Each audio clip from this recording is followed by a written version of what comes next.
Hello बच्चों, आज मैं ज्योमेट्रिकल ऑप्टिक्स के अंदर रे ऑप्टिक्स से रिलेटेड कुछ क्वेश्चंस बताने जा रहा हूँ, जो क्वेश्चंस आपके बोर्ड एग्जाम के लिए और कॉम्पिटिटिव एग्जाम दोनों के लिए होगा। बड़ा ही सिंपल और इम्पोर्टेंट क्वेश्चंस है, इसको आप ध्यान से देखना क्योंकि ये आपको किसी भी ऑब्जेक्टिव एमसीक्यू क्वेश्चन में काम कर सकता है। तो जैसा कि हमने पहले लिख दिया, आपके सुविधा के लिए बोर्ड पर देखें आप। फर्स्ट क्वेश्चन,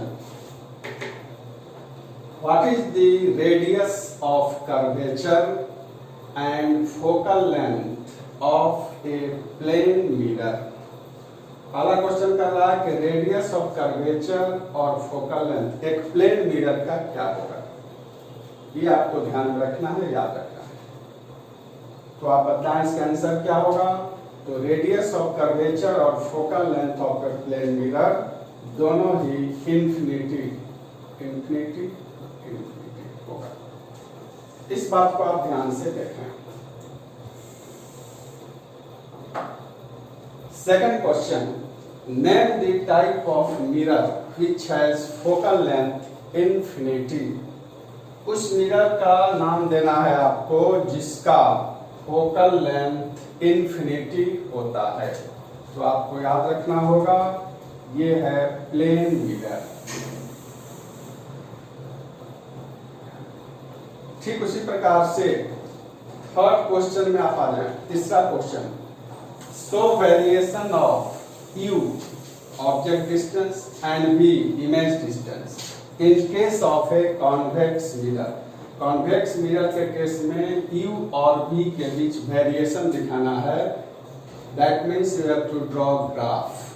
ये सारे एमसीक्यू क्वेश्चंस हैं, यहाँ पर जो डायरेक्ट हम आंसर देकर कर रहे हैं, किसी तरह से आपको पूछा जा सकता है।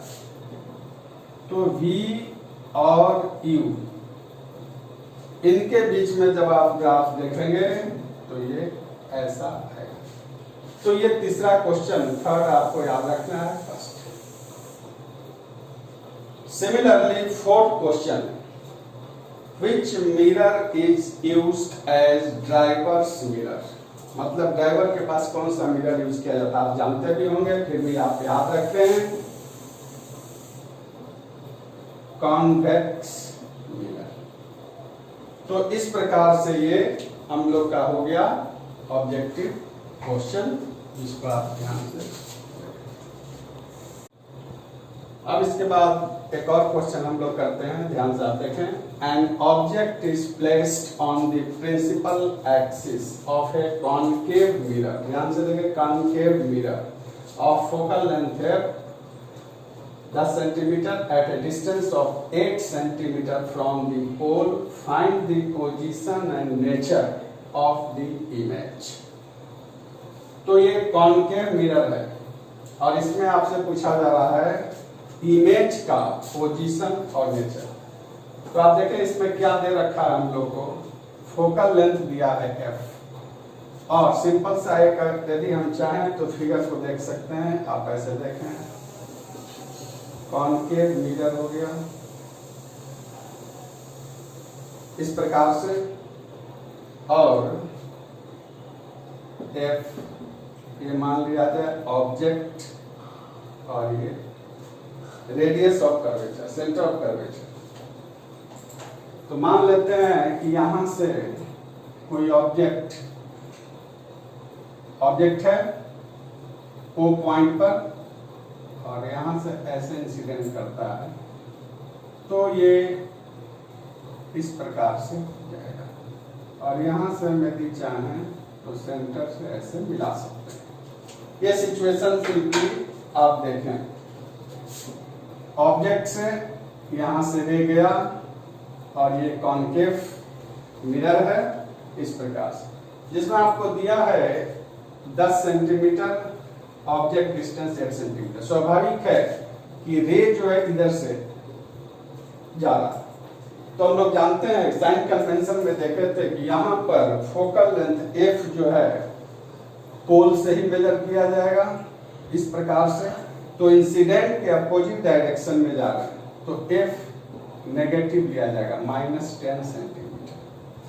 ऑब्जेक्ट डिस्टेंस u ये कितना होगा, ये भी पोल से मेजर किया जाएगा। ऑब्जेक्ट डिस्टेंस यहां पर आप आ जाए, ये भी 8 सेंटीमीटर, लेकिन साइन माइनस, इस प्रकार से लेंगे। अब हम लोग मिरर फॉर्मूला जानते हैं from equation 1/v plus 1/u equal to 1/f। पहले से हम लोग इसको देखते हैं, आप जानते हैं ये मिरर इक्वेशन है। तो यहाँ पर 1/v equal to 1/f minus 1/u, ऐसा आप लिख सकते हैं।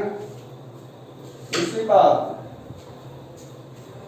f दिया हुआ है -10, तो -1/10 माइनस माइनस प्लस 1/8।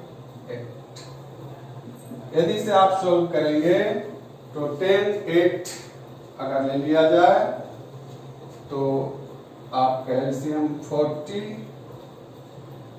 -4 प्लस 5 1/40, मतलब v इक्वल टू 40 cm। अब आप देखें v 40 सेंटीमीटर, इमेज डिस्टेंस हो गया 40 सेंटीमीटर। इसका मतलब इस साइड में हम लोग जाएंगे नेगेटिव और इस साइड में जाएंगे मिरर का तो पॉजिटिव होगा, तो +40 का रहा। इसका मतलब इमेज इधर जाएगा। किस प्रकार से आप देखें, ऐसे आप ले जा सकते हैं। जैसे ही आप यहाँ पर ले गए, इस टाइम में एक लाइन को एक्सटेंड कर दिया और आप कहोगे कि 40 सेंटीमीटर, तो यहाँ पर इमेज फॉर्म होगा। तो आंसर होगा हम लोग का, image is formed at right side of the mirror. Image B, जिसको बी कहेंगे, image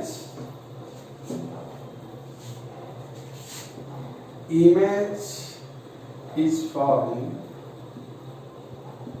at 40 centimeter on the right side of mirror। इसका नेचर कैसा होगा देखकर आपको क्लियर पता चल रहा है। इमेज इज वर्चुअल, यहाँ पर इमेज बन रहा है इस पॉइंट पर, इमेज इज वर्चुअल। तो आपने देखा इस प्रकार से हम लोग वर्क को करेंगे और कैसे लिया गया है साइन कन्वेंशन के आधार पर, इसको आप ध्यान से देख लें। अब इसके बाद एक और टॉपिक देख लें आप, लैम्बर्ट्स कोसाइन लॉ। इस पर भी कुछ न्यूमेरिकल्स बनते हैं कंपटीशन वगैरह में जनरली। इसमें हमें निकालना है इंटेंसिटी ऑफ इल्यूमिनेशन क्या होता है। इसके लिए आप एक फॉर्मूला यूज करेंगे direct, E equal to I cos theta by R square.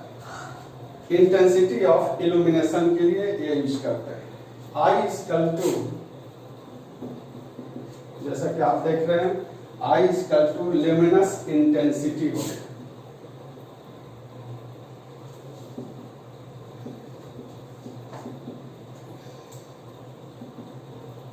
luminous intensity और R distance from source of light, distance from source of light। तो एक सिंपल सा फॉर्मूला है इंटेंसिटी ऑफ इल्यूमिनेशन का, E equal to I cos theta by R square. सारे value दिया रहता है, उसमें हम लोग थीटा मेजर कर लेते हैं और डिस्टेंस पता चल जाएगा और I luminous इंटेंसिटी दिया। तो ये हो गया लैम्बर्ट्स कोसाइन्स लॉ। इस पर भी क्वेश्चंस बनते हैं। अब इसके बाद अब आप ध्यान दें कि जो हम लोग यहाँ पर किया जितना क्वेश्चंस, ये आपके बोर्ड एग्जाम और कॉम्पिटिटिव एग्जाम सबके लिए लागू है। तो ये आज के लेक्चर में इतना ही रहा हम लोग का। ये सेकंड लेक्चर है, इसके बाद आप थर्ड लेक्चर में भी कंटिन्यूटी मेंटेन करेंगे, तब आगे का समझ में आएगा। इसलिए आप इस हमारे चैनल को सब्सक्राइब जरूर कर देना। सब्सक्राइब शेयर करोगे उतना ही बेनिफिट मिलेगा। तो आज इतना ही।